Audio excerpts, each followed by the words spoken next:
글로벌 대형 제약사들의 올해 실적 전망을 내놨는데요.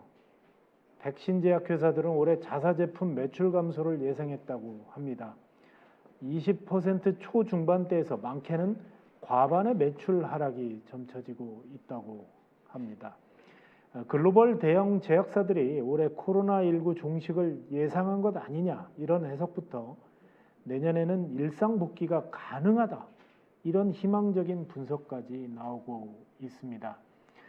우리나라도 확진자가 10만 명을 육박하면서 이제 우리도 정점을 찍고 내려가는 것이냐, 코로나19가 사라지는 것이냐 이렇게 기대하는 분들도 많을 텐데요. 정말 그랬으면 좋겠습니다. 과연 앞으로 어떻게 될까요? 전망과 코로나19 관련 사안들에 대한 얘기를 나눠보는 시간입니다. 아마 현재 대한민국에서 가장 바쁜 선생님 중에 한 분이고요. 시청자들뿐만 아니고 여러 매체들을 통해서 접하셨겠지만 저희 이곳 코안심TV에 오늘 귀중한 분 모셨습니다. 이재갑 한림대 강남성심병원 감염내과 교수님 나오셨습니다. 이재갑 교수님 안녕하십니까? 네, 안녕하세요. 저는 네. 처음으로 이렇게 실물을 뵙는데 예. TV보다 더 잘생기셨어요. 감사합니다. 자, 오늘 9만 명이 넘었어요. 9만 3천 명. 네. 참 이런 상황들 지금 어떻게 봐야 되나요? 사실 지금도 정점이라고 얘기하기에는 계속 증가될 가능성이 높아서 네. 앞으로 아마 실제로 이제 여러 팀에서 지금 수학적 모델링하는 걸 보면 이번 달 안에 20만 명 도달할 수도 있고 다음 달 중순쯤에 한 30만 명 넘을 수 있다는 예측도 나오거든요.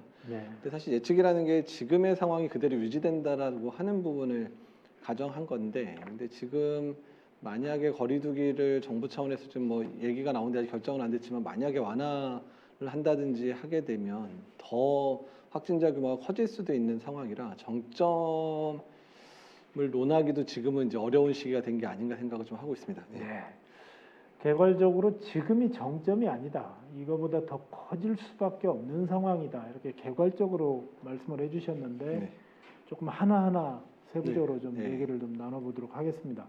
우선 저희보다 먼저 길을 간 나라들이 있잖아요. 네. 미국이라든가 유럽이라든가. 미국 같은 경우는 지금 80만 명을 찍고 40만 명으로 감소했고 지난주에는 23만 명대까지도 떨어지기도 네. 했고요. 그렇다면 지금 우리와 비교했을 때 이런 상황들이 어떻게 된다고 보십니까? 그러니까 미국이 이제 오미크론 때문에 정점까지 올라가는데 한 45일 정도 걸렸거든요. 45일. 예, 우리나라 이제 3주째거든요. 네. 그다음에 미국의 상황하고 우리나라 상황이 좀 많이 다른데요. 그러니까 이제 미국 같은 경우에 일단 그 확진자 이미 감염됐던 사람들이 전 인구의 한 3분의 1 정도를 예측을 하고 있거든요. 3분의 1이 예, 감염이 3분의 1이 감염. 그러니까 델타에까지 한 3분의 1 감염됐고, 네. 다만 예방 접종률이 이제 미국은 정치 성향에 따라서 한 50에서 70% 정도 왔다 갔다 하는 상황. 네. 그러니까 그러다 보니까 이제 한 30%는 걸리고 한 50에서 70%는 이제 백신을 맞은 그룹. 그래서 중간에 이제 백신을 열심히 맞은 데는 웬만큼 걸리기도 하고 이제 백신도 맞고 하는 상황이 되니까 특히 민주당 지지 지역은 그렇게 되는 상황인데, 네. 공화당 지지 지역 같은 경우는 이제 예방 접종률이 60% 넘는 데가 거의 없어요. 네. 그러니까 그런 데는 아직도 걸리지도 않고 예방 접종도 안 한 인구들이 꽤 있거든요. 네. 그러니까 그러다 보니까 한 45일 정도까지 100만 명까지 올라갔다가 이제 거의 이제 웬만큼 다 걸린 거죠. 웬만큼 다 걸린 상황 됐고, 이제 그런 상황이 되니까 이제 꺾이기 시작해서 이제 한 20만 명 되는데, 문제는 미국 같은 경우에 이번에 오미크론 유행 때 하도 확진자가 늘어나다 보니까 작년 1월, 2월에 미국이 가장 힘든 상황 거쳤는데 그때보다 입원율이 높았고요. 네. 그다음에 그 당시 하루 3,000명 정도 사망했는데 이번에 지금 하루에 3,500명씩 사망하고 있는데, 이게 100만 명대 입원했던 환자들이 이제 막 나빠지기 시작하니까 지금 이번 주까지도 계속 3,500명 이상 사망하는 게 지금 계속 이어지고 있는 상황이거든요. 네. 그래서 만약에 근데 이제 우리나라하고 차이는 우리나라는 예방 접종률이 미국보다 훨씬 높은데 우리나라는 감염된 사람은 이제 150만 명 넘었으니까 전 인구의 3% 정도밖에 안 된단 말이에요. 네. 그러니까 우리나라도 그나마 이제 우리나라 미국보다 나은 거는 3차 접종을 특히 60대 이상이 한 이제 85% 이상 맞은 거 하나가 장점인 상황인데, 네. 어떻든 간에 인구 중에서 감염도 안 됐고 그다음에 백신도 안 맞은 그룹의 포션이 미국하고 우리나라 큰 차이가 없거든요. 네. 그러니까 걸리지도 않고 백신 맞지도 않는 사람. 그러니까 우리가 미국이랑 비슷한 패턴으로 간다고 하더라도 아직까지 2, 3주 이상 더 정점을 위해서 더 달려가야 되는 거고, 미국처럼 우리가 간다면 우리나라도 사망자가 꽤 많이 발생할 수도 있다는 부분들을 이제 하는 부분인데, 어쨌든 우리가 만약에 하루에 20만 명 이상 확진자가 나오면 미국이 100만 명, 80만 명에서 100만 명 나왔던 시기하고 인구 이제 10만 명당 그 확진자 수가 같아지거든요. 네. 그런 이제 거기까지 이제 우리가 올라가 미국의 가장 악화된 상황처럼 우리도 갈 수 있는 부분들이 되기 때문에, 그러니까 많은 전문가들이 좀 우려하고 있다 이렇게 보시면 될 것 같습니다. 네, 그렇군요. 미국이 보니까 이제 정확하게 확진자들이 7,700만 정도 되고 사망자가 92만 3천 명 네. 정도 되네요. 네. 이런 상황이라면 아까 말씀하신 것처럼 인구의 3분의 1이 이미 감염이 됐었고, 네, 예, 예. 근데 반면에 지금 우리나라는 아직 200만 명도 안 된 거잖아요. 네, 그렇죠. 감염자 예, 예, 자체가 그렇죠. 전체 예. 인구에서. 그런 걸 보면 굉장히 제가 지금 지난주부터 계속 방송하면서 느끼는 건 뭐냐면 우리 국민들이 좀 헷갈려하는 부분이, 네. 우리는 그동안 확진자가 좀 덜 나왔기 때문에 네. 이런 상황이 갑자기 9만 명, 막 10만 명 이상을 받아들이기 굉장히 심리적으로 어려운 것 같아요. 네, 맞습니다. 일단 이제 국민들이 이런 숫자를 경험해 본 적이 없죠. 왜냐하면 작년에 우리가 가장 큰 위기라고 했었던 델타 위기 때도 하루에 가장 많은 환자가 7,800명이었거든요. 네. 근데 지금 거의 10배를 넘은 상황이고, 그때 7,800명 넘고 나서 1, 2주 있다가 중환자가 1,200명까지 올라갔었고, 그 당시에 중환자실이 1,200개, 1,300개 간신히 올라가고 있었던 상황이라 중환자 의료체가 흔들려가지고 중환자실 입원도 못하고 구급차에서 몇 시간씩 대기하고 있는 그런 상황이 실제로 벌어졌었는데, 그 당시보다 10배 확진자가 나오는 상황이다 보니까 국민들이, 그러니까 요새 뭐 확진자 규모에 이렇게 많이 놀라지도 않지만 이게 뭐 거의 10만 명까지 가까우니까 심리적으로도 압박을 느끼는 상황들입니다. 다만 오미크론의 병독성이 낮아서 아직 중증 환자가 이제 본격적으로 늘지는 않는데, 미국을 보더라도 확진자 규모가 늘어나고 나서 2, 3주 거쳐서 중증 환자가 급격히 늘어났는데, 오늘 이제 본격적으로 급격히 늘어나는 게 어제까지 중증 환자 313만 명인데 오늘 381명 돼서 하루 사이에 70명이 늘었어요. 네. 근데 사망자도 30명이 있었으니까 실제로 늘어난 숫자는 사망자를 뺀다고 한 100명이 늘어난 거거든요. 중증 환자가 하루에. 네. 그러니까 이제 본격적으로 중증 환자도 늘어나는 시기가 되고 있기 때문에 앞으로 3, 4주 정도는 이제 중환자 의료 체계에 상당히 타격을 주는 수준까지 중환자가 늘어날 수도 있겠다라고 예측을 하고 있습니다. 네, 그렇군요. 그런데 이제 지금 뭐 이런 어느 언론의 오늘 헤드라인 기사, 깊어지는 백신 불신, 국민 86% 맞았는데 2달 뒤 국민 절반 코로나 되나, 뭐 이런 백신과 또 이 오미크론 상황에서 확진자를 자꾸 대비시켜서 백신을 맞았는데 왜 이렇게 되는데, 사실 백신이 우리나라가 만든 게 아니잖아요. 미국이나 네, 유럽 네. 같은 데서 이미 그 경험들을 우리가 그 추세를 이미 봤는데, 네. 언론이 이걸 검증하지 않고 기사를 싣는 것도 참 문제인 것 같아요. 예, 사실 코로나 상황에서 제가 제일 많이 실망했던 게 언론이었거든요. 그러니까 네. 언론이 유행 상황에 대해서 정확하게 전달하고, 또 백신이라든지 이런 데 정확한 정보를 전달을 하고, 백신이 왜 유익한지, 백신을 맞을 때 어떤 걸 유의해야 되는지 이런 부분들을 제대로 전달하는 게, 재난 상황에서는 오히려 그런 부분들을 제대로 하는 게 일종의 언론사의 그 뭐라 그럴까요? 의무라고 생각을 하고 있었는데, 네. 오히려 재난 상황에서 혼란을 부추기는 기사들,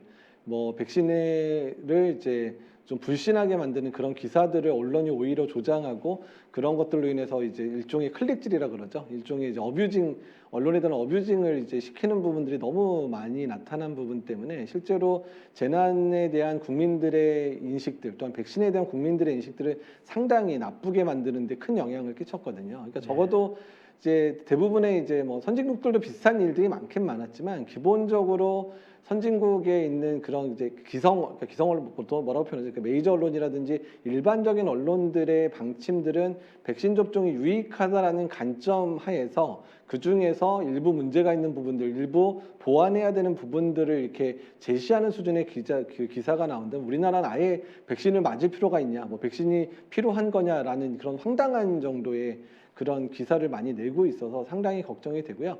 네, 말씀하신 부분을 팩트를 전달을 하면, 지금 오미크론의 병독성 자체가 실제로 이제 비교를 해보면 델타, 그러니까 미접종자에서는 델타에 비해서 한 75% 정도밖에 75% 정도라 그러거든요. 그러니까 별로 병독성이 많이 떨어진 게 아니라고 얘기를 하고요. 실제로는 워낙에 우한에서 시작됐던 바이러스와 거의 병독성이 비슷하다고 보고 있습니다. 그러니까 지금 그 오미크론의 병독성이 뭐 델타에 비해서 5분의 1, 뭐 3분의 1밖에 안 된다고 하게 된 이유 자체가 백신의 효과인 거거든요. 네. 그러니까 그래서 이제 이런 부분들에 대한 고려 없이 그냥 확진자 많은데 백신 효과가 있는 거야라고 얘기하는 것 자체는 솔직히 지금 안티백서들, 그러니까 백신 반대하는 사람들이 주장하는 논거를 그냥 차용한 건데 과학적 근거도 없는 근거를 그 안티백서들의 말도 안 되는 근거를 언론이 차용해서 그거를 기사화시키고 그거를 이제 대문짝만하게 이제 그 헤드라인으로 삼고 있는 거는 사실 언론 스스로가 반성해야 될 일이라고 생각을 하고 있습니다. 네. 지금 WHO 제가 홈페이지에 들어가서 전 세계 상황을 보니까요. 지금까지 확진된 사람이 4억 1,400만 명. 네. 그리고 사망자가 583만 명. 네. 그런데 전체적인 그 추세를 보면 현재 유럽이 1억 6,700만 명으로 감염자가 가장 많습니다. 네. 그리고 미국이 1억 4,300만 명. 그리고 이 남아시아 아시아 지역이 5,400만 명, 중동이 2,000만 명, 서부 태평양 연안 지역이 1,900만 명, 아프리카가 825만 명이에요. 네. 이것은 사실 아프리카는 그 검사 체제가 확진 여부를 몰라서 이런 거겠죠. 케이스는 더 많을 텐데. 그러니까 아니면 다른 그러니까 이제 여러 가지 말씀하시는 원인도 맞는데요. 그러니까 아프리카 자체가 이제 PCR이나 이런 방법들, 그러니까 진단 체계가 갖춰져 있지 않다 보니까 그냥 아파도 그냥 아픈가 보다 그러고 이제 지나가는 분들이 너무 많아요. 그래서 네. 실제로 이제 확인되지 않는 환자들이 많은 거고요. 두 번째는 아프리카의 인구 구조 자체가 평균 연령이 뭐 45세, 50세밖에 안 되거든요. 네. 그러니까 60세 이상, 그러니까 코로나에 감염됐을 때 사망을 하는 가장 많이 사망하는 연령대 인구가 거의 없어요. 네. 그러다 보니까 이제 사망자도 잡히지 않는 거, 그리고 그 다음에 이제 전반적인 확진자는 진단 체계가 안 돼 있기 때문에 확진자 규모도 낮게 측정되는 부분들이 있어서 사망자 규모가 아프리카가 전 세계 중에 가장 낮거든요. 네. 그건 이제 인구 구조, 그 다음에 진단이 안 되는 부분 이런 것까지 고려하면 설명이 될 것 같습니다. 네, 그렇군요. 지금 현재 미국 같은 경우는 오늘 그 뉴욕타임스를 보니까 15일 현재 새로운 그 케이스가 나온 게 14만 명으로 굉장히 네. 줄었거든요. 네.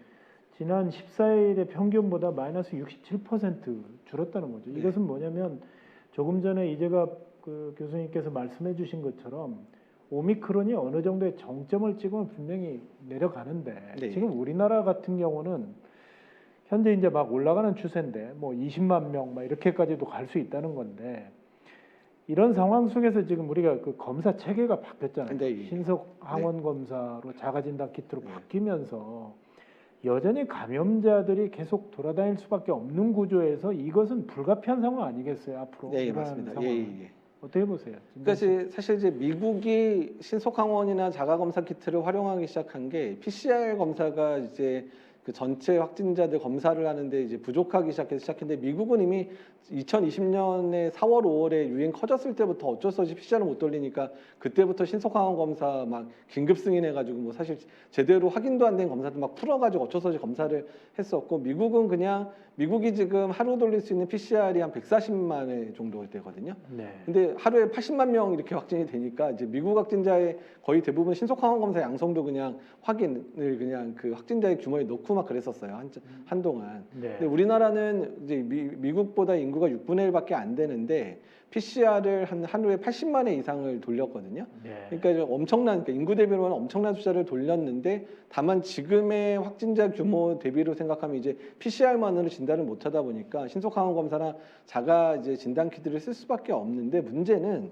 정부 차원에서 신속항원 검사나 자가진단 키트를 이제 뭐 어쩔 수 없으니까 쓰게 된 거잖아요. 근데 네. 그러면 이 검사의 한계에 대해서 반드시 국민들한테 이해를 시켜야 되는데 이게 그 잘못 이해돼서 사실 신속항원 검사 상당히 정확하다라는 잘못 그릇된 정보를 초반부터 계속 주면서 심지어 대통령까지도 그 SD 회사 가가지고 민감도가 94%라는 얘기를 듣고 94%면 PCR 수준 아니야? 이런 황당한 얘기들을 대통령 입에서 나오게끔 보건복지부나 청와대에 있는 사람들이 황당한 그런 메시지 전달하게 만들었거든요. 네. 그러니까 그만큼이나 신속항원 검사나 자가검사 키트는 민감도가 낮아지고 특히 바이러스 양이 적은, 그러니까 감염 초기에, 그러니까 우리가 보통 무증상 시기나 아니면 이제 막 증상 시작됐을 때 음성이 나올 확률이 높습니다. 그러니까 바이러스가 확 나올 때 정도나 이제 검출이 되기 때문에 적어도 PCR보다 2, 3일 정도 지나야 양성이 나오기 시작을 하고, 그다음 PCR보다 2, 3일 전에 음성으로 바뀌거든요. 네. 그러니까 이제 이런 문제 때문에 사람들이 이제 그리고 이제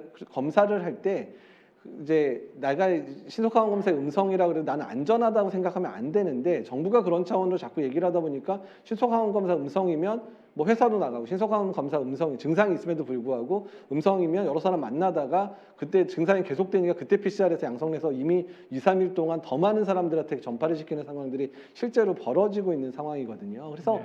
그러니까 불가피하게 사용을 할 수밖에 없는 상황이었다면 신속항원 검사를 언제 사용해야 되는지를 명확하게 얘기해주고 이거의 한계를 얘기하면서 주의 깊게 사용하라고 얘기를 해야 되는데 정부가 처음에 메시지 전달을 잘못 전달하다 보니까 이미 그냥 그것 때문에 신속항원 검사, 자가항원 검사들을 그냥 사용해서 음성이면 그냥 괜찮은가 보다 하는 상황들이 돼버린 게 지금 현재 문제고요. 특히 제일 문제가 내가 무증상인 경우에 그냥 자가항원 검사나 신속항원 검사를 하면 민감도가 뭐 20% 미만, 어떤 키트는 3% 미만까지 떨어지거든요. 그러니까 네. 그러니까 내가 무증상인데 이거를 뭐 안전한 걸 확인하는 용도로서는 전혀 의미가 없는 건데 거의 지금 자가학원 키트를 그렇게 사용하게 하고 심지어는 학교에 나가는 애들한테 2주에 한 번씩 뭐 검사를 시키겠다는 말도 안 되는 얘기들을 지금 꺼내고 있어. 아무 의미 없는 방법들로 몇천억을 쓰겠다고 얘기를 하고 있어서 그럴 바에는 PCR이나 이런 것들을 확충할 수 있는 방법들을 늘리든지 이런 방법들로 돈을 쓰는 게 더 맞을 수도 있는데 엉뚱한 데 지금 정부가 돈을 쓰게 하고 있는 상황들도 되고 있어서 그러니까 이런 부분들도 정부 차원에서는 좀 개선을 해야 되는 상황이 아닌가 생각이 듭니다. 지금 이제 굉장히 중요한 포인트를 말씀해 주셨는데 그러면 이재학 교수님께서는 현재 신속항원 검사나 자가진단 키트보다는 PCR을 조금 더 확대할 필요가 있었다 이런 말씀이시죠? 예, 확대할 수 있는 기회가 있었는데 그 기회를 놓친 거고요. 그러니까 작년부터 진단검사협회가 대규모 검사 한 번에 뭐 300명, 400명씩 이제 돌릴 수 있는 기계 부분도 얘기를 했고 그러니까 이제 검체 채취를 이제 신속항원 검사 자가는 자기가 하는데 떨어지지만 그래도 PCR 올리면 자가로 검체 채취를 하더라도 좀 더 양성률이 높으니까 그런 방법도 쓰는 게 좋겠다는 얘기도 사실 돌렸는데 그 시기를 놓쳐버렸거든요. 식약처에서 그런 기계 허가도 안 해주고 있었었고 그래서 그런 시기를 놓친 측면들이 있고 그래서 일단은 뭐 어쩔 수 없는 상황이니까 신속항원 검사는 현재는 쓸 거면 유증상자에서 쓰게 되면 한 40%에서 50% 정도 민감도가 있으니까 유증상자만 사용해서 내가 걸렸는지 안 걸렸는지를 조금 더 혼자서 먼저 확인하는 수준 정도로만 확인할 수밖에 없다는 부분들을 이해를 해주시면 좋겠고요. 그리고 어쨌든 PCR 방법들은 일단 지금이라도 확충할 수 있는 방법들을 확충을 해서 꼭 필요한 영역들이 검사를 못하는 상황이 생기면 안 되거든요. 특히 고위험 시설이라든지 또는 고위험군 이러다가 지금 10만 명, 20만 명, 30만 명 넘어가면 고위험군들 PCR로 돌리기 힘들어질 수 있는 상황들이 생기기 때문에 어쨌든 PCR 역량은 확충할 필요가 있다고 말씀을 드리고 싶습니다. 네, 굉장히 중요한 말씀해 주셨어요. PCR 검사는 우리가 포기하는 게 아니고 PCR 검사는 당연히 그 기조에서 더 확대하는 방안을 찾아야 된다. 그리고 자가진단 키트나 신속항원 검사를 맹신해서도 안 된다라는 건데 사실 정부가 방역의 대책이 순서를 좀 놓치다 보니까 불가피하게 이런 상황으로 갈 수밖에 없었다. 지금 이 대목을 지적하는 것 같습니다. 지금 시청하고 계시는 분들도 나는 자가진단 키트에서 괜찮았으니까 뭐 돌아다녀도 돼 이게 아니고 민감도 부분에서는 훨씬 떨어지기 때문에 자신의 증상을 일단 중요하게 생각해야 되고요. 조금만 몸이 이상해도 스스로 좀 안정을 취하는 게 굉장히 중요하다. 특히 젊은 층의 경우에는 좀 그런 부분들이 많은 것 같아요. 그냥 네. 이거 약국에서 하나 사서 나 괜찮아 하고 막 돌아다니는 경우들이 있거든요. 무증상이고 건강하니까. 네. 이런 부분이 가장 유의해야 될 부분이겠네요. 그래서 사실 무증상하고 건강하니까 검사에서 음성, 뭐 그래도 무증상이니까 그나마 낫는데 증상이 있음에도 불구하고 검사했더니 음성이라 그래서 그냥 회사도 출근하고 사람도 만나고 밥도 먹고 이런 상황이 돼버리면 그러니까 솔직히 지금 성인에서는 소아는 지금 이제 다른 바이러스가 유행을 하기 때문에 이제 좀 증상이 헷갈릴 수 있지만 지금 성인에서 호흡기 증상이 있는 경우는 거의 대부분 코로나로 지금 진단이 되고 있는 상황이기 때문에 그냥 네. 증상이 있으면 뭐 검사를 하나마나 통해 검사는 뭐 어쨌든 해보시는 건 좋은 방법이긴 하지만 집에서 그냥 쉰다라고 생각하시고 접촉을 최소화시켜줘야 되는 상황이거든요. 네. 그래서 이제 그 부분 꼭 기억을 해주셨으면 좋겠습니다. 네, 그렇군요. 그리고 지금 의료기관에서 근무하는 의료진들이 상당히 그 코로나19를 피해가지 못해서 네. 공백이 생기기도 하고 또 사회 필수 요원들도 그렇고요. 지금 의료 현장의 실제가 어떻습니까? 거의 지옥과 같은 시기를 지금 지내고 있는데요. 거의 지금 뭐 저희 병원 상황 말씀드려도 거의 매일 그러니까 전체 직원이죠. 직원들 중에서 한 5명에서 10명씩 매일 확진되고 있거든요. 네. 좀 대형 병원들, 저희는 이제 한 600병상 정도의 좀 작은 대학 병원이 이 수준인데 지금 뭐 대형 병원들은 하루 2, 30, 많게는 50명씩도 직원들이 확진이 되는 상황이고 또 특히 이제 뭐 간호사나 의사들이 확진이 돼서 특정 수술이 아예 진행이 안 된다든지 특정 과의 입원이 좀 더뎌 못하게 된다든지 이런 상황 또는 이제 응급의학과에 계시는 선생님들이 일부가 확진돼서 응급실이 뭐 하루 이틀 정도 제대로 환자를 못 받는 상황이 발생한다든지 이런 의료 공백 상황들이 실제로 병원에서 벌어지고 있는 상황이 됐거든요. 그래서 네. 그러니까 실제로 이제 뭐 2, 3일 전 같은 경우에는 코로나 병동을 운영하는 병원 중에서도 20개 병원 정도가 지금 그 확진자가 이제 나와가지고 우리가 코로나 환자 전원을 못 받는다라고 실제로 이제 보고한 데도 실제로 나오는 상황이라 코로나 진료에도 영향을 주고 있고 또한 일반 진료 또는 일반 수술과 관련된 데에서도 확진자 규모가 늘어나면서 진료 자체가 어려워지는 상황이 실제로 계속 벌어지고 있다 보시면 될 것 같고요. 이게 5만 명, 6만 명대 그랬거든요. 근데 이게 20만 명, 30만 명 되면 정말 병원 중에서 병원의 기능이 뭐 일부 정말 한 3분의 1 정도는 병상 운영을 못 한다든지 뭐 수술 자체가 뭐 중요 수술들이 안 된다든지 이런 상황이 실제로 더 악화될 수도 있는 상황들이기 때문에 병원들이 지금 바짝 긴장하고 있는 상황입니다. 예. 지금 말씀하신 것처럼 환자가 뭐 코로나 환자만 있는 게 아니고요. 심근경색이라든가 아주 긴급을 요하는 네. 환자들의 경우에 만약 응급실에 들어왔는데 뭐 다른 처방을 받지 못한다. 의료진이 공백. 이거 굉장히 심각한 문제네요. 예, 그러니까 실제로 이제 뭐 저도 페이스북 통해서 이제 어떤 분이 이제 자기 원래 아버님이 심장 질환이 있어가지고 이제 갑자기 가슴이 아파가지고 응급실로 가려고 그랬는데 모든 응급실이 코로나 환자로 꽉 차서 아니면 지금 응급실이 폐쇄돼서 응급실 받아주는 데가 없다고 해가지고 간신히 그냥 거의 119 구급차가 밀고 들어가가지고 그냥 응급조치만 받고 입원도 못하고 그냥 퇴원했다 이런 얘기를 이제 들은 적이 실제로 페이스북에 저한테 그런 사례를 말씀해주신 분들이 있거든요. 그러니까 일반 진료에도 실제로 영향이 되는 상황들이 이미 벌어지고 있다라고 보시면 될 것 같습니다. 네. 지금 이재학 교수님의 말씀을 들으니까 우리가 외신을 통해서 미국 같은 경우 뉴욕이라든가 뭐 주요 병원들이 의료진들이 그냥 마스크 쓰고 감염이 돼도 나와서 진료를 할 수밖에 없는 그런 최악의 상황을 이미 작년에 여러 차례 그런 상황들을 네, 봤거든요. 네. 지금 말씀대로라면 우리나라도 이런 상황이 오지 말라는 법이 없겠네요. 그러니까 저희가 이제 걱정하는 시점이 이제 확진자 규모 한 20만 명, 30만 명 넘어가게 되면 병원에 지금 5만 명, 6만 명일 때 10명, 저희 병원 10명씩 발생했으면 20만, 30만 하루 20명, 30명씩 발생하는 상황들이 될 거거든요. 그리고 실제로 뭐 저희 병원 얘기하기가 좀 그렇긴 하지만 저희 병원 내과 레지던트 4명이 이제 집단 발병하면서 들어가 버려가지고 스태프들이 당직 쓰고 있고 막 이런 상황들이 실제로 지금 현재 벌어지고 있는데 이제 이런 상황들이 만약 여러 개과에서 동시에 발생을 한다고 하면 병원 자체가 운영이 안 되거나 특히 가장 큰 문제가 응급수술 있잖아요. 이건 수술 지금 당장 안 하면 환자가 이제 돌아가시면 문제가 생기는 경우 수술 안 할 수가 없는데 뭐 수술 들어간 사람이 다 확진돼 있다. 그러면 어쩔 수 없이 그냥 확진된 채로 그냥 보호구 장착하고 그냥 들어가서 수술을 해야 되는 상황이 실제로 벌어질 수도 있거든요. 지금. 네. 그래서 이제 그런 부분이 상당히 우려가 돼서 이번 2월 말에서 3월 중순까지가 가장 큰 위기가 될 것 같은데 이게 단순히 코로나 환자가 늘어나서 생기는 위기뿐만 아니라 의료진이 많이 감염돼서 실제 의료기관의 업무들이 일부 마비가 되는 상황들이 벌어지는 게 오히려 저는 더 큰 걱정을 하고 있습니다. 지금 의료진들의 상황이 상당히 심각한 상황으로 갈 수도 있겠다. 네. 이것이 미리 예측을 우리가 했었잖아요. 이런 네. 상황이 올 거에 대한 매뉴얼을 대비를 한다고 했는데 실제로 그런 상황들이 상당히 어렵게 지금 진전이 되고 있는 거군요. 실제로 그 의료진들이 받는 정신적 스트레스나 그렇기 때문에 뭐 일부 간호사들이나 이런 분들은 퇴직하는 사례도 진짜 실제로 현장에서 많이 있습니까? 그러니까 저희가 이제 코로나 병동을 이제 계속 확충을 했어요. 저희 병원도. 그래서 네. 처음에 4병상 하다 8병상 하다가 13병상 하다 이제 25병까지 늘렸거든요.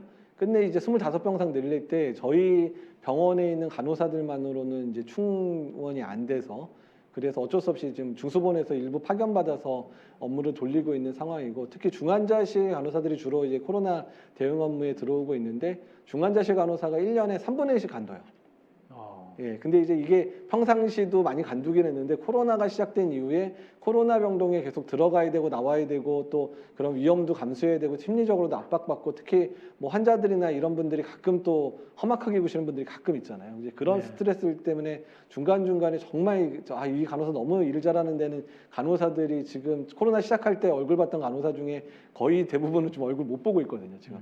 그 정도로 지금 병원들의 특히 이제 간호 인력들이 이제 너무 고생을 많이 하고 있는 상황들이어서 간호 인력들의 그런 이탈, 그러니까 그리고 사직 이런 게 너무 많아지고 있어서 좀 솔직히 지금 상당히 걱정이, 이게 유행이 커지면 커질수록, 그리고 벌써 몇 번째잖아요. 벌써 지금 1년에 한 2번 정도 지금 이런 일이 계속 반복이 되다 보니까 이게 만성적인 스트레스, 아마 김현수 아까 그 저희 선생님도 말씀하셨겠지만 만성적인 스트레스에 지금 의료진들이 계속 노출돼서 뭔가 좀 괜찮으려면 한 번 더 크게 오고 크게 오고 이러니까 거의 이제 심리적으로는 이제 반포기 상태, 어쩔 수 없구나, 그냥 체념하고 그냥 환자 보인 상태다라고 생각하시면 될 것 같습니다. 네.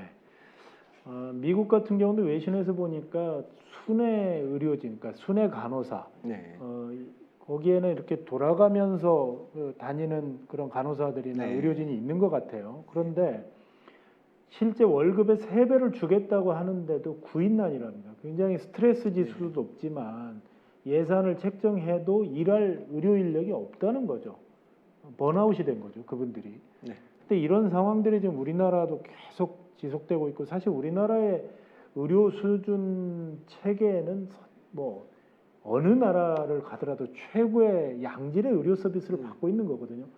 저도 뭐 미국이나 이런 유럽에 일부 뭐 있을 때 보면 이렇게 전문의를 우리 동네에서 바로 가까운 데서 만날 수 있는 거, 이거 굉장히 네. 그 다른 나라에서 볼 수 없는 상황이잖아요. 네. 사실 이번 기회에 저희 국민들이나 많은 시민들이 우리나라 의료 체계가 얼마나 양질의 서비스를 받고 있는지를 좀 아는 계기가 될 수도 있겠다, 이런 생각이 드네요. 네, 그래서 사실 뭐 이제 코로나 초기 같은 경우는 의료인의 헌신이나 이런 모습 때문에 이제 뭐 덕분에 뭐 아니면 챌린지 이런 네. 것들이 실제로 됐어서 코로나 보는 의료인들도 조금 보람을 느꼈는데, 그 보람도 이게 6개월 뭐 이렇게 끝나버리면 그냥 그게 끄떡이고 그냥 그때 고생했지 끝나는데, 이게 이제 2년째 계속되다 보니까 이게 뭐 덕분에 뭐 이렇게 얘기를 해주고 지나가시면서 이렇게 박수 쳐주고 이러더라도 그냥 그냥 고개 숙여서 그냥 알았습니다 하고 지나가는 수준. 그러니까 감정이 뭐라고 표현할까요? 감정이 없어지는 상황이 되는 거죠. 그러니까 너무 만성의 스트레스 되니까 기쁜 일도 없고 기뻐도 기쁘지 못하고 슬퍼도 슬프지 못하는 그런 상황들이 실제로 좀 벌어지고 있어서 병동 사이에서는. 그래서 그런 부분들이 사실 너무 걱정이 되고, 특히 뭐 의사들이야 이제 그냥 실제 환자 보는 시간들이 간호사보다 훨씬 짧잖아요. 근데 간호사들은 하루 종일 이제 환자들을 보면서 받는 스트레스들이 더 많기 때문에 사실 간호사들 볼 때마다 마음이 좀 되게 애잔하긴 합니다. 네. 네. 지금 이재갑 교수님이 나오시다 보니까 댓글들이 참 많이 들어오고 있네요. 질문들이. 뭐 일부 언론들은 반성을 해야 된다라는 얘기도 있고요. 또 한편으로는 이런 질문이 있었어요. 학교에서 일주일에 2번씩 검사할 필요가 없다는 말씀이신데 전문가 의견도 안 물어보고 과연 진행하는 거였을까요? 이런 질문을 주셨어요. 또 너의 아저씨라는 분도 대한소아청소년의과 의사회에서 일주일에 2번 등교 전 자가 신속 항원 검사는 콧물 수집 검사에 불과하며 심각한 아동 학대 행위라고 비판했는데 교육부는 주2에 자가 진단을 밀어붙이는 이유가 뭘까요? 이런 질문 주셨어요. 저도 사실 교육부 자문을 내는데 제가 이런 자문 한 적이 없거든요. 예. 교육부 자문을 벌써 2년째 하고 있는데, 그러니까 언제나 그렇지만, 그러니까 학교의 등교 수업은 되게 소중합니다. 그러니까 등교 수업이 소중을 한데 학생들한테 그렇다고 매일 일주일에 2번씩 PCR을 돌릴 수 있는 능력도 없고 돈도 없는 상황이고요. 네. 그다음에 근데 어쨌든 학교에 아이들이 나올 때 뭔가 그래도 조금 안전하다는 느낌을 받아야 된다는 생각을 하니까, 그러면 신속항원 검사라도 하면 좋을까라고 생각을 하는 건데, 그러니까 이 교육부에 계신 분들은 이런 민감도나 이런 부분들을 제대로 잘 이해를 못 하시잖아요. 그리고 실제로 문제가 회사에서 식약처에 내거나 교육부에 낼 때 우리는 뭐 PCR과 동등한 94%다 뭐 이런 식의 황당한 자료를 내놨어요. 자기네가 그냥 이미 검체가 다 뽑아져 있어서 양성 있는 검체만 가지고 돌리면 94% 누가 못 만들어요. 근데 이제 그런 데이터를 갖다 대니까 PCR과 거의 동등한 검사인데 왜 못하겠어? 그럼 일주일에 2번씩 해서 하면 다 걸러지니까 이제 학교 애들 나와도 문제 없겠지 이렇게 생각을 하는데 실제 아니거든요. 그 아까도 계속 말씀드리지만 증상이 있어도 자가검체에서 본인이 직접 하는 경우에는 30-40%밖에 못 잡아내고요. 실제로 이제 확진이 돼야 되는 사람인데 증상이 있어서 30-40% 잡아내고 무증상인 경우는 거의 못 잡아내는 상황이에요. 그러니까 만약에 이거를 제대로 사용하려고 한다 그러면 그냥 지금처럼 증상 관리 철저히 하면서 유증상 조금이나 증상이 안 좋거나 이러면 바로 그냥 PCR을 그냥 학교 앞에다가 그냥 요새 파견해가지고 PCR 돌리기도 하거든요. 그래서 그냥 PCR을 신속 PCR 같은 거를 돌리는 것도 계획을 했거든요. 하면서 하는 거고요. 그러니까 학교에서 신속항원 검사를 써야 되는 이유는 갑자기 수업을 하는데 애들이 막 3-4명이 다 지금 막 열이 나고 뭐 안 좋아. 그러면 안 좋을 때 이게 집단 발병이 아닌가를 그냥 좀 빨리 확인하는 목적 정도로만 쓸 수 있는 상황이 되는 거지. 이런 식으로 그냥 계속해서 학교 나갈 때 음성 확인해야 학교 가는 방식들은 민감도가 떨어지는 상황에서는 별 의미도 없는 상황이어서 그래서 이건 별로 의미가 없다고 보고요. 그래서 미국 같은 경우에 뭐 조지아텍 같은 데는 초기부터 아예 그냥 그 학교 앞에다가 신속 PCR라는 기계들을 두고 그냥 검체 채취하는 방법을 동영상을 틀어서 본인이 이제 검체를 좀 잘 채취하게끔 해서 거기서 PCR 돌려서 음성 나오면 수업 들어가게 하는 방식을 몇 년째 썼어요. 근데 미국은 이제 돈이 많으니까 돈이 많으니까 이렇게 썼는데 그렇다고 우리나라 그렇게 쓰기는 쉽지 않을 것 같긴 한데 어쨌든 고민입니다. 그러니까 그래서 오히려 학생들의 증상 관리를 더 철저하게 하는 방법들 그리고 주변에 확진자들이 있는 경우에는 바로바로 그냥 이제 PCR을 돌리는 방법들로 대응할 수밖에 없는 상황이어서 뾰족한 방법이 없다는 게 사실 더 맞습니다. 오히려 검사를 이렇게 많이 하는 게 비용 대비 효과도 없고 아이들이 매우 괴로워할 수 있는 상황이라서 다른 대안을 찾는 게 맞겠다고 다시 말씀드리고 있습니다. 네. 방역 완화 문제로 조금 얘기를 네. 돌려보겠습니다. 이 방역 완화 문제가 나오면 저도 이제 이재갑 교수님 지난 2년 동안의 여러 가지 상황들을 보면 항상 이게 그 어떤 외부적 상황, 자영업자, 뭐 소상공인 이 얘기가 나오면 또 이게 갔다가 또 확진자가 많아지면 왜 미리 풀었느냐 막 이 상황이 네. 진짜 전문가들의 의견보다는 외부적 상황에 엇박자가 계속 나고 있는 것 같다라는 그 솔직한 심정이 있거든요. 네.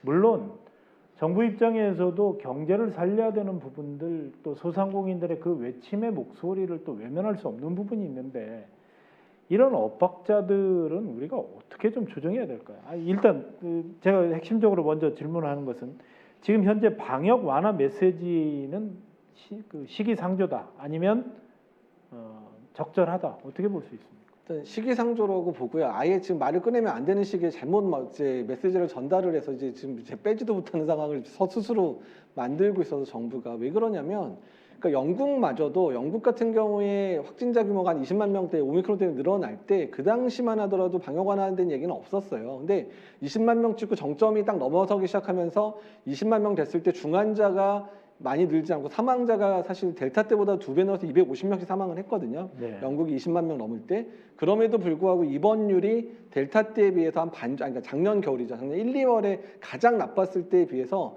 입원 환자가 한 반 정도, 사망 환자가 한 5분의 1 정도 발생을 하니까 영국 같은 경우에는 이 정도 하루에 250명 죽고 그다음에 입원 환자 절반 정도 되는 감소하고 가자 그러면서 정점 찍고 나서 이제 완화하겠다라고 얘기를 했고 덴마크도 확실하게 올라간 다음에 정점 찍고 나서 다 얘기를 했어요. 그러니까 우리나라처럼 지금 이렇게 올라가고 있는데 방역을 완화하자고 얘기한 국가 사실 거의 없거든요. 네. 그러니까 어느 국가가 지금 상황이 나빠지고 중환자 규모가 얼마나 늘어날지 예측도 안 되고 입원 환자가 얼마나 늘어날지 예측도 안 되는 데다가 특히 우리나라는 지금까지 규모가 커져가지고 의료체계 붕괴, 그러니까 사실 지난 11월, 12월에 의료체계 붕괴 거의까지 갔지만 그래도 병상 확충되면서 간신히 넘겼잖아요. 근데 네.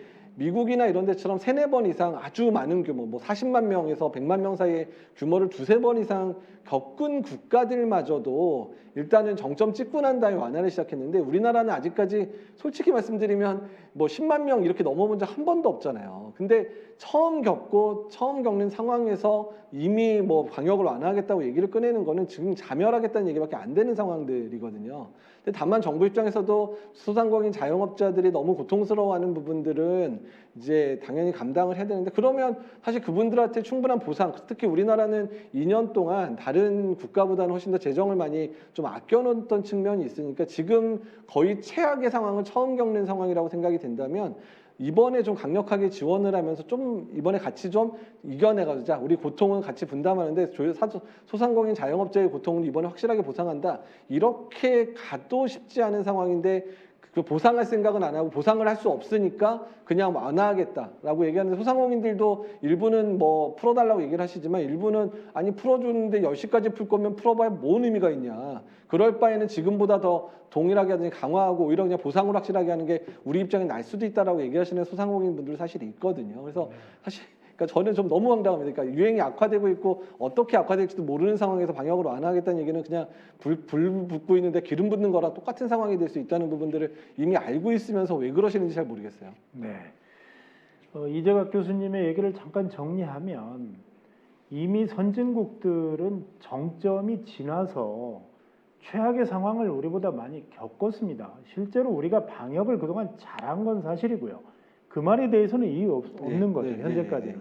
다만 영국의 프리미어 축구 경기장을 보면서 꽉 찬 그 사람들의 상황이 오기까지는 막대한 희생을 치렀습니다. 그 희생을 치른 뒤에 방역을 완화했다는 거죠. 근데 우리나라는 조금 전에 말씀하신 것처럼 아직 시작도 안 한 단계에서 이제 막 시작을 했는데 그런 선진국의 상황을 우리 얼마나 정보의 그 홍수 시대입니까? 미국이나 그 유럽의 그 꽉 찬 스포츠 경기장들을 보면서 왜 우리는 안 풀어줘? 저기는 풀었는데라고 얘기를 하다 보니까 정부 입장에서도 또 뭐 대선의 어떤 특별한 상황도 있을 수 있겠습니다만은 지금 막 올라가는 상황에서 푸는 것은 아니다. 지금 이재갑 교수님은 이 대목을 지금 지적하고 계시는 겁니다. 정부가 욕을 먹더라도 지금 상황에서 정확하게 지금 올라가고 있다라고 하는 이 정점의 상황을 방치하게 될 경우에는 우리도 외국처럼 중증 환자들이 늘어날 수밖에 없고 사망자가 늘어났을 경우에는 결국은 또 더 심각한 상황이 올 수밖에 없다는 더 그런 강하게 얘기. 조일 수밖에 없게 되거든요. 그렇게 예. 되면 그 상황에서는 그런 상황이 올 수 있다는 거고요. 또 한 가지 지금 어쨌든 저희가 3T 정책을 포기한 것은 사실 그것이 필요 없다는 게 아니고 3T를 감당할 만한 행정 인력이나 의료 인력이 없기 때문에 그런 거잖아요. 맞습니다. 그렇죠? 만약 우리가 여력이 됐으면 그대로 갔으면 이 상황도 통제가 가능하겠죠. 근데 그건 뭐 정부 입장에서도 이해가 가요. 그런데 이제 방역 패스까지도 폐지하자. QR 코드가 무슨 소용이 있느냐. 또 이 얘기도 계속 나오고 있거든요. 어떻게 보십니까?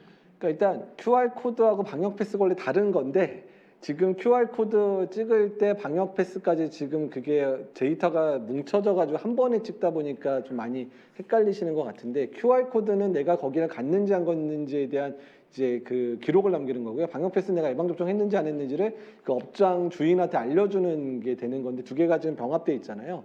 그러니까 QR 코드를 이제 포기하게 된 이유는 역학조사를 포기했기 때문에 생긴 상황이에요.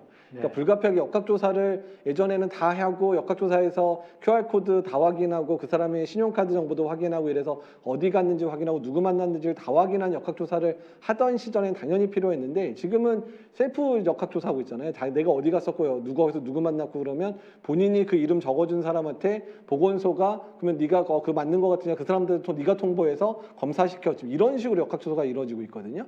그러니까 QR코드 자체가 아무 의미가 없어지는 게 돼버린 거예요. 그러니까 정부 차원에서 확인하지 않기 때문에. 그러니까 QR코드는 폐지하는 거는 뭐 당연히 역학조사를 안 하니까 이제 당연한 부분이 되는데 QR코드 폐지를 하는 부분을 또 맨날 이제 찍는 부분과 연관되어 있다니까 방역 패스까지 포기한다고 생각하시는데 방역 패스는 유지가 필요한 이유는 일단 거리두기는 전체적인 유행 규모를 낮추는 역할들을 하는데 방역 패스는 다중이용 시설에 미접종자들이나 이런 분들이 제도록 덜 가게 한다든지 또는 검사 음성을 확인하고 들어가게 해서 미접종자를 이제 보호하는 측면으로 강화. 그러니까 즉 거리두기만으로는 거리두기 유행 규모를 줄일 수 있지만 그 중에서 미접종자를 보호하는 전략을 선택적으로 할 수 없으니까 미접종자 보호 전략을 선택적으로 하는 방법이 방역 패스의 방법이거든요. 그러니까 두 개는 상호 보완적인 부분들에 해당됩니다. 그래서 방역 패스를 지금 포기하기는 상당히 어렵고 방역 패스 때문에 일부 업장에서의 그 사람 수에 모이는 사람 수라든지 이런 부분이 좀 더 확장될 수 있었던 것도 방역 패스 때문이었거든요. 그래서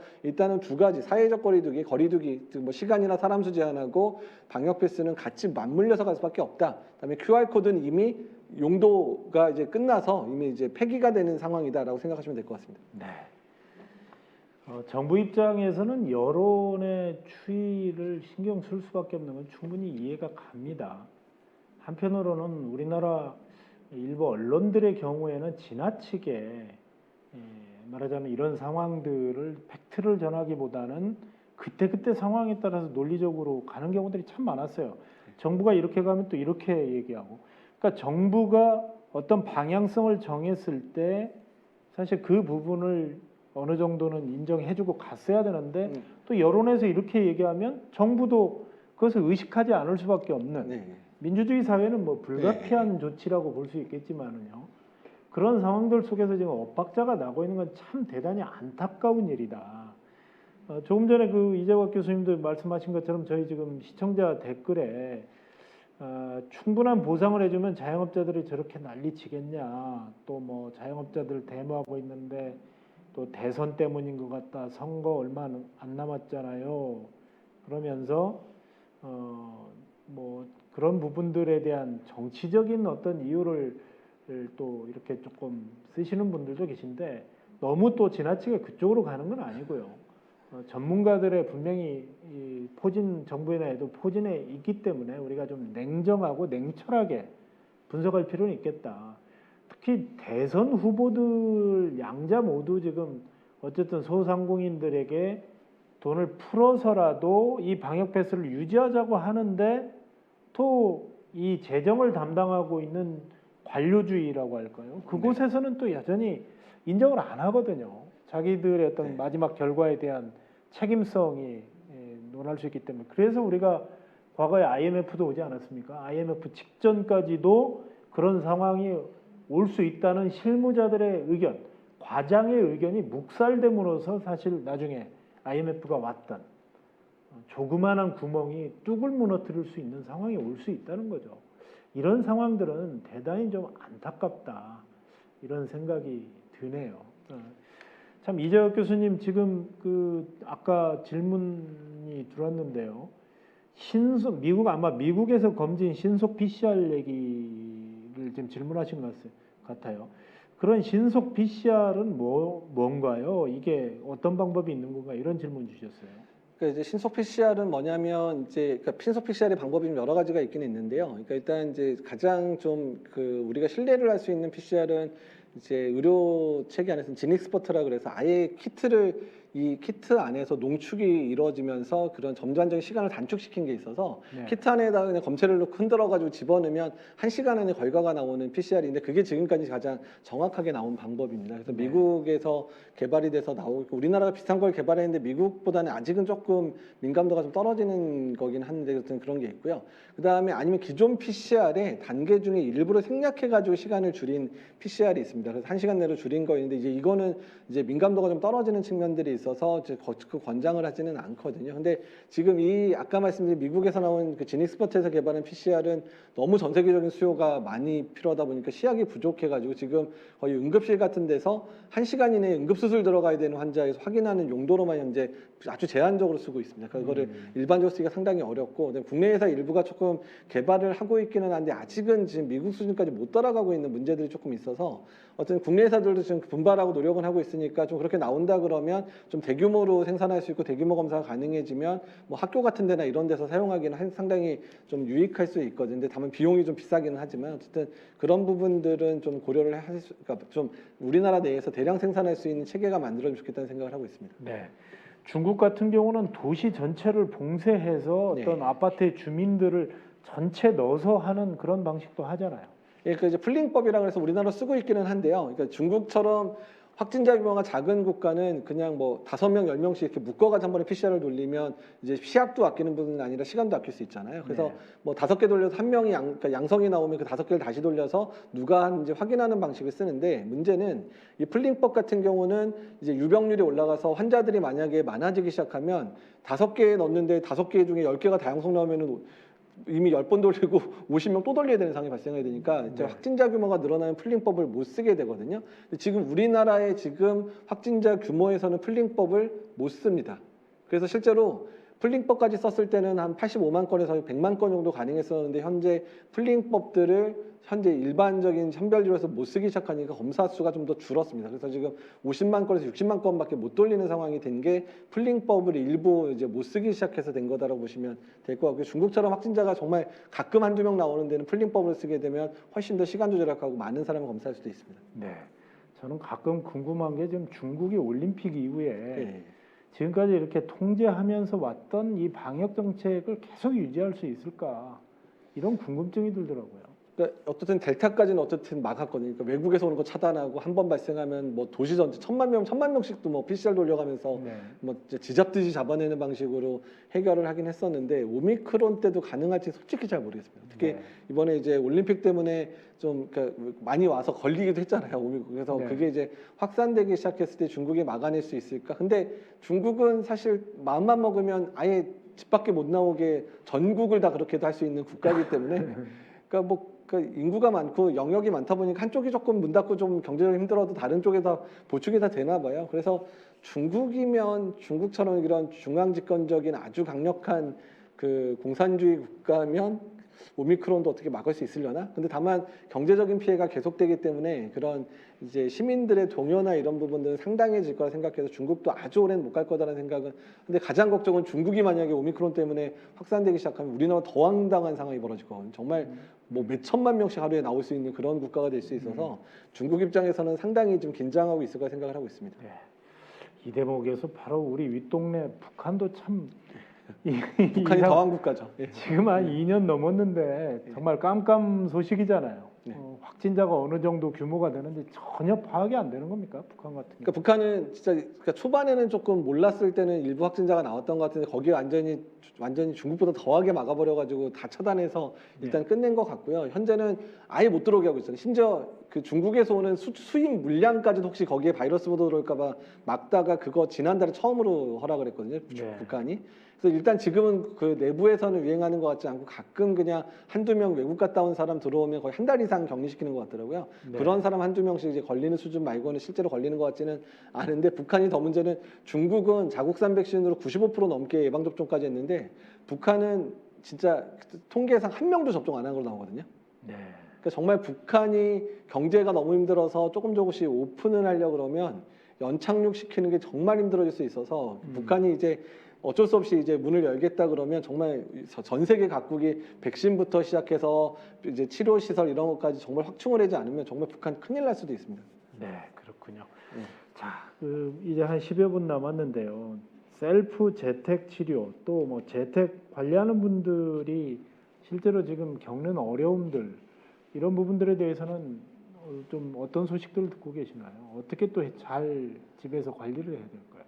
일단 이제 고위험군들은 이제 집중관리군이니까 재택 치료 기관들이 이제 상담을 해주고 이러니까 이제 괜찮은데, 가장 큰 문제가 일반 이제 관리군으로 돼서 예전에는 그분들도 하루에 한 번씩 전화를 받았었거든요, 재택 의료기관에. 근데 지금은 그냥 정말 격리돼서 가만히 집에만 있으라는 상황이 되는데, 아픈데 이제 비대면 진료가 허락은 되긴 됐는데, 비대면 진료가 갑자기 열리면서 병의원들이 준비가 안 된 상태니까 갑자기 전화를 받았고 우리 비대면 진료 안 하는데요, 이런 상황도 되고, 약국도 약품 배송해 그랬더니 저희 약품 배송 시스템도 없는데 뭐 이런 상황. 그러니까 이제 또 대부분 지인이 가서 받아오라 그러는데, 수도권 같은 경우는 1인 가족들이 많잖아요. 그러니까 누가 가서 대신 약 받아주기도 쉽지 않은 상황들인 경우들이 많으니까 좀 많이 힘든 것 같거든요. 특히 밤에 갑자기 열나고 아픈데 전화 이제 그러니까 의료기관은 이제 대부분 문을 닫았고, 상담센터가 24시간 운영이 되긴 하는데 상담센터도 뭐 한 센터가 2만 명씩 관리를 하고 있어요 지금. 네. 그러니까 전화 그냥 그 중에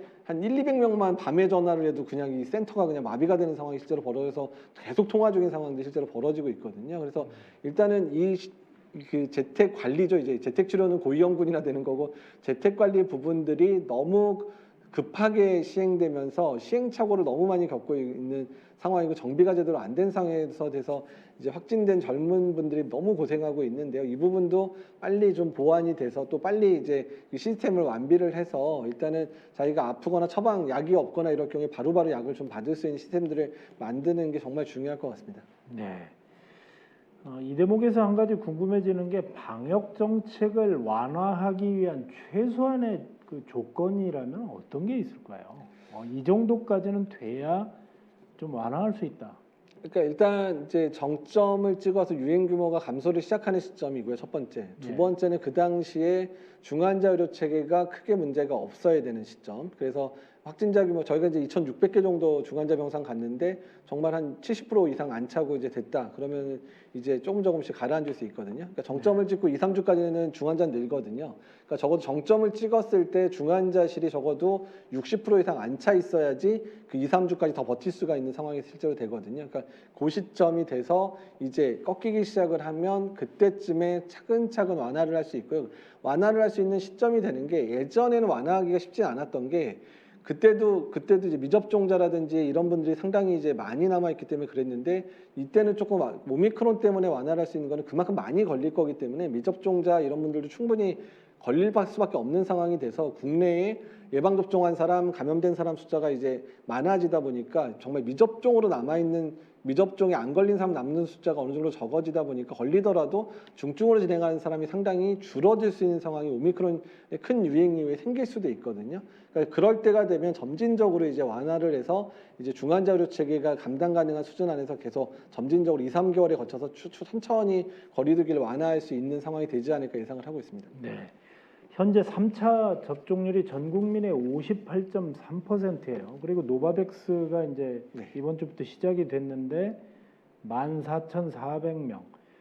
그동안에 백신을 맞지 않았던 분들은 이제 노바백스가 비교적 안정성이 있다 그래서 네. 함에도 불구하고 노바백스를 접종받는 분들이 이렇게 아직까지는 좀 많지 않은 것 같아요. 백신 접종률을 좀 높이기 위해서는 어떻게 해야 된다고 보십니까? 그래서 사실 백신 접종률 높이가 상당히 힘든데 일단 미접종자들 지금까지 미접종이신 분들이 노바백스 나와서 맞을까 정말 그거 극소수일 거예요. 한 5%도 안 될 거거든요. 그러니까 네. 왜냐하면 여러 가지 이유 또 뭐 정치적인 소신이라든지 개인의 그런 성향이나 이런 것 때문에 이미 여러 차례 맞아야 되는 상황에서 안 맞으신 분들이라 그러니까 성인에서의 미접종자들한테 접종하는 건 정말 힘듭니다. 정말 일부 분이고요. 사실 노바백스가 저는 활용될 수 있는 측면들은 어느 쪽을 보냐면 1차 접종이나 2차 접종 때 이제 뭐 mRNA 백신이든 아스트라제네카 때문에 이상 반응이 생긴 것 때문에 이제 추가로 맞는 접종을 되게 두려워하시는 분들 입장에서는 노바백스는 그 기존의 백신과는 전혀 이제 그런 이상 반응이나 이런 부분들이 이제 겹쳐지는 부분들이 이제 없을 거기 때문에 그래서 이제 접종한 분들 아마 14,000명도 거의 태반이 이제 1, 2차는 맞았는데 2차나 3차를 이제 못 맞았던 분들이 지금 맞고 있을 거라 생각이 돼서 오히려 저는 그냥 노바백스가 나온 상황에서 미접종자 많이 맞아주시면 좋겠지만 그쪽은 이미 거의 뭐 안 맞을 생각인 상황이시니까 그냥 못 맞았 2차, 3차 못 맞은 분들이 이번 기회에 다 맞아 주셔서 이제 좀 안전하게 사실 수 있는 상황이 된 부분을 좀 다행으로 생각을 하고 있습니다. 네. 어쨌든 백신이 이제 뭐 고위험군을 상대로 해서 뭐 4차가 시작이 됐지만 정부가 일반 분들에게는 4차를 아직까지는 권유하지 않는 상황입니다. 그래서 네. 이제 나중에 전문가들이 또 결정을 하시겠지만 이재갑 교수님 내일 또 출연을 해주실 것 같아요. 내일 예. 마지막 방송이긴 그렇죠. 한데 예, 예. 내일 또 나와주셔서 오늘 못 다 나눴던 얘기들은 그때 좀 나눌 것 같고요. 마지막으로 네. 지금 교육 현장에 이 부분이 계속 질문들이 들어온 것 같아요. 이걸 일주일에 2번씩 하는 데 대한 불편함을 호소하고 있는데 이 부분에 대해서는 어떻게 좀 정책적으로 시정이 지금 어려울까요? 그러니까 이제 뭐 처음에는 의무 그랬다가 이제 적극 권고라고 말을 바꾸기는 했는데 네. 일단은 신속항원 검사를 이렇게 활용하는 방법에 대해서는 저는 그 똑같은 돈이면 다른 방법을 확충하는 방법으로 가는 게 맞겠다고 생각을 하고 있고요. 예.